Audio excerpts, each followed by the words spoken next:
Welcome to theCUBE here at our East Coast studios, New York Stock Exchange, the SiliconANGLE, theCUBE's NYSE Wired program. Tom Lee, the CEO of Fundstrat, chairman of BitMine, is here inside theCUBE, usually on TV, on other outlets, FinTech, which just came back from. Of course, a regular on CNBC, giving his market commentary across the board. Great background in macro and equities. Tom, great to have you on theCUBE for the first time. Welcome to our program. Thank you. So the NYSE Wire, we're exploring kind of a lot of different topics, deep tech, everything from supercomputing, NVIDIA, all the way up to now the crypto Trailblazers as part of that program.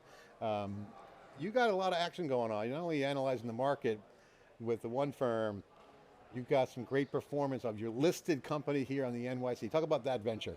Yeah, glad to. The company is BitMine. The ticker's BMNR. We announced that I was becoming chairman and that transaction closed July 8th, so roughly 16 days ago. So it's been about 2 weeks. And the company has since transformed from being a $26 million market cap to a stock with $4.5 billion of market cap and roughly $2 billion worth of Ethereum. And the revenue now, or net income annually from those holdings is almost $100 million. So it's become basically a mid cap with $100 million of net income within 16 days. Super awesome, impressive, congratulations. Thank you. I love the financial markets right now with crypto. One, the climate's phenomenal. We have a regime in place that's pro-crypto, thank God for that. What's that change been like from you? I mean, obviously, what's the impact been? Obviously, your performance, we see Bitcoin MicroStrategy keeps bragging every day about how they have the Bitcoin holders. Ethereum, there's a treasury play, is also hot. Yeah. It's really changed a lot. What's the big takeaway? Well, at Fundstrat, we've been recommending Bitcoin and Ethereum for about 8 years. And most of that 8-year journey, when Bitcoin was under 1,000, was that crypto was not considered legal or legitimate. And it fought a constant uphill battle to get regulatory recognition. But in the past year, that has completely transformed. And now crypto is not only being embraced by the government, but the banks are really running into crypto now. And they're embracing it because they're making money off the ETFs, but also because the stablecoin business has become the ChatGPT moment for crypto. It's been widely adopted by consumers and merchants, and now banks want to offer stablecoins. And most of that's taking place on Ethereum. So Ethereum, from talking to my institutional clients, has become the biggest macro trade for the next 10 years. It's great to see that grow. It's all obviously programmable as well. Programmable money is also smart contracts, well understood there. Bitcoin, store of value, great check. Both different. Very different. What's been the real innovation on the Ether side that's been, I guess, maybe not surprising, but most movement in terms of, has it been the entrepreneurial activities, has it been the financial opportunities? What has been the big game changer on Ethereum with the new trends there? Well, first, Bitcoin and Ethereum should be friends, because I think the community tends to be really fractured. There's ETH maxis or Bitcoin maxis, but Bitcoin really is proven itself to be digital gold. A real store of value and a good way to move and actually move quite a lot of money pretty simply and move a lot of value. But Ethereum, as you said, is programmable. It is really robust. The uptime is better than any other layer 1 blockchain, especially with smart contracts.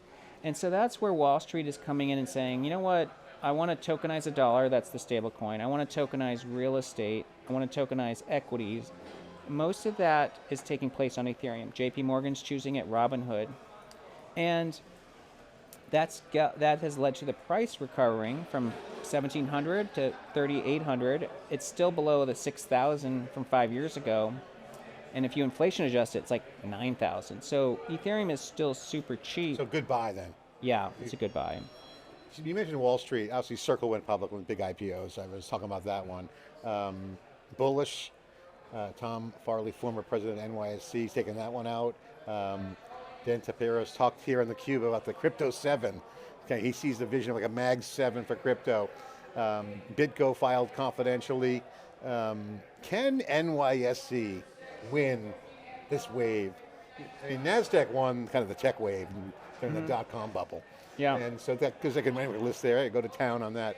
Is crypto feeling it here with NYSE, or do people lean here? What's your view on the NYSE opportunity?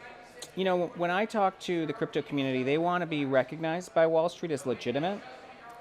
The most prestigious exchange is the NYSE. Bitmine is listed on the New York Stock Exchange. It's a storied exchange, not only in the US, but globally, right? How many, who else in the world doesn't know what the NYSE is? You may not even have heard of the LSE or, you know what I mean? Or the Hang Seng, but we've all heard of NYSE. And there's only 500 stocks. So if I was a crypto company and I wanted to be considered legitimate by Wall Street, you'd want to be listed on the New York Stock Exchange. I mean, it's a great place. We love the view here. I love the floor here. A lot of action. Still actively trading behind us here. Obviously, the main floor has got the market makers, all the trades electronically. I think it's a huge opportunity. Culturally, it fits. That's right. Especially with the outside the United States. Very recognizable brand. Yes, exactly. It is. It's a household name. Yeah. It's no different than saying Google or Apple. It's NYSE. All right, so now let's get into some of the equities. If I'm an investor and I want to get into crypto, what should I be looking at? What are some of the things that you see that are kind of first principle funding or investable, I guess, thesis or conditions? Can you share your thoughts on this? Because it's going to be a crazy ride. Stablecoins totally change the game. What do I look for? Well, an investor who's going to buy anything in crypto and in equity has to say what's worked in the stock market. And it's always been buying the winner take most blue chip company, right? That's why we have the Mag 7. So and as you said, Dan calls it Crypto 7. But I think that there's really good blockchains, but the ones that are dominant are Bitcoin, Ethereum, and maybe Solana. And in terms of crypto equities, MicroStrategy is the bluest of blue chip. There's Coinbase and Circle. In the Ethereum treasury world, the institutions are going to buy an Ethereum treasury stock over Ethereum because they can just make a directional trade in Ethereum, but they'd rather own a crypto treasury the way MicroStrategy was a 35x for them. So I think they'll pick the one with the largest market cap, the most liquid. Yeah. Currently, it's Bitmine with $4.5 billion in market cap. One of the things I look at is, momentum. Obviously, that's big. Legitimacy, as you pointed out, is totally like what we need to get established. A lot of people think, Bitcoin, Ethereum, all these crypto plays, there's an underbelly going on. A lot of these firms that are outside the United States pre-Trump regime, they got real money. They're making some cash. Yeah. So there's actual real businesses here. Talk about that dynamic, because I think that is probably the most misunderstood factoid out there, is that there's actually real value being created. Stablecoins are a hugely profitable business because Circle is showing it, because they don't pay interest and they're earning 4% on their reserves. Coinbase is a very profitable company. It's done very well. But the Ethereum treasury companies are very profitable. When we do native staking, we're going to earn more than 4% native staking yield. So on the current Ethereum held, and we haven't disclosed what it is as of now, this minute. We've disclosed what we had yesterday. It's about $100 million net income business. Yeah. So, and that's net income. Yeah, it's real net income. It's dividendable net income, So. I love Joe Lubin's quote recently, and talking about his Ether treasury play. I think SharpLink Gaming. Mm-hmm. Yeah, he did an RPO. Mm-hmm. Thanks for correcting me on that. He said, according to him, it's a productive and yielding asset. Yeah, he's right. What is he referring to there? Well, what he's saying is that Ethereum generates a yield. So if you're holding it and you're staking it, you're getting paid for it, and that's what he's referring to. And you can reinvest it into more Ethereum, or you can treat it as net income, or both. Because it is recognized as income from a GAAP. As long as it's properly done from a GAAP perspective, it's considered revenue and net income. All right, and I think that's the big takeaway. There's real value extraction and creation. Right. So staking, that's a play. Yeah, and if the Fed goes to 2%, it's a pretty good yield. Awesome. I got to ask you about, I've been in a lot of conversations with folks that love this market, obviously on the pro side, maximalists on both sides, but also they see the opportunity recognition. And one thing that's always talked about is the antiquated, outdated systems, whether it's financial reporting, you mentioned GAAP, what's behind, what needs to catch up, where's the work? Where's the saw sharpening moment here? I'm good. I had the chat GP moment with stablecoin, but now there's a lot of, you got to sharpen the saw and cut the wood a little bit here, chop some wood, carry the water. There's a lot of blocking and tackling that's got to get done from these old, what are the sequence of events to get this thing 100% planing out beautifully? Well, we don't have enough time. Give me the top three. Well, because we have to fix plumbing and regulatory boundaries and definitions, like what's an asset, what's a commodity. These are not clear definitions, but I think probably the simplest thing that your viewer has to think about is geography. That Ethereum is the same blockchain in any country, but we're treating it with different rules and with a different quotation. Stablecoins are helping change that, but it's very complex. So I think it's a huge issue. Yeah, so I think that regulators don't have an easy job. And if I can help, I will, and if I could help with policy, I'd be glad to. We're going to be we are the largest holder of Ethereum today, more than the Ethereum Foundation, because we have over $2 billion of Ethereum. So we want to make sure everything works. It's a big bet. Yeah. What are you most excited about in this bet? Because obviously, besides the net income, which is phenomenal, by the way, congratulations on that.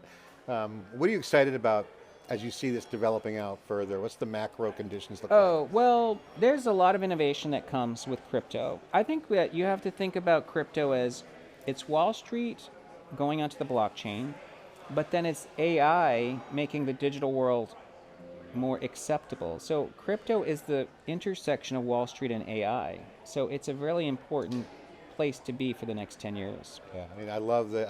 Someone quoted here on my show saying, hey, financial energy, because I was, obviously riffing on the energy bounded behind Bitcoin, obviously NVIDIA and all these guys, AI is bounded by energy, so is crypto. Energy, but the financial energy is the money piece. What do you see that when you look at sovereignty and borderless transactions? Because that's the beautiful thing about the global economy, is that so you have borderless opportunities. Well, I mean, the reality is that what you just described is going to create winners and losers globally, because the U.S. is going to get stronger. This is actually a dollarization story as well. On the stable coins, what's your view on, do we need to have, is there going to be a zillion stable coins? Is there going to be a power law? Is there going to be specialty coins? I mean, I heard JP Morgan's been testing it, JP Morgan Chase, I heard Fidelity. There's been a lot, before there were stable coins, there were stable coins. What has to happen? Is it okay to have a multitude of stable coins, or will there be? As long as people are backing their reserves, there's no risk. And I think that's what the model is. That's the key factor of the risk backing? Yeah, I mean, example is, you probably don't realize, have you been to Bermuda? Yeah. Okay, and you use Bermudian dollars, right? Mm-hmm. That's a stable coin, because the central bank does not guarantee that rate. Really? There is nothing backing a Bermudian dollar, but it's still equal to $1.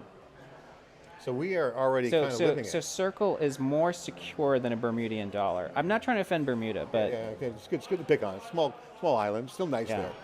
Okay, so Circle's prospects, do you feel good about that IPO? Yeah, Jeremy Allaire's great. Kathy Wood's the anchor. She's done really well with that. Cool. Yeah. What's on your plan? What's your focus right now? What are you working on? What are you optimizing for right now? Well, we have a lot of plans for BitMine that I can't share because, of course, it's material, non-public information. But at Fundstrat, we've been really chopping wood and really investing in this space for a long time, and now clients are coming to us and asking what's really happening. Awesome. And for the financial folks watching, we know that they're all looking at changing some of the plumbing.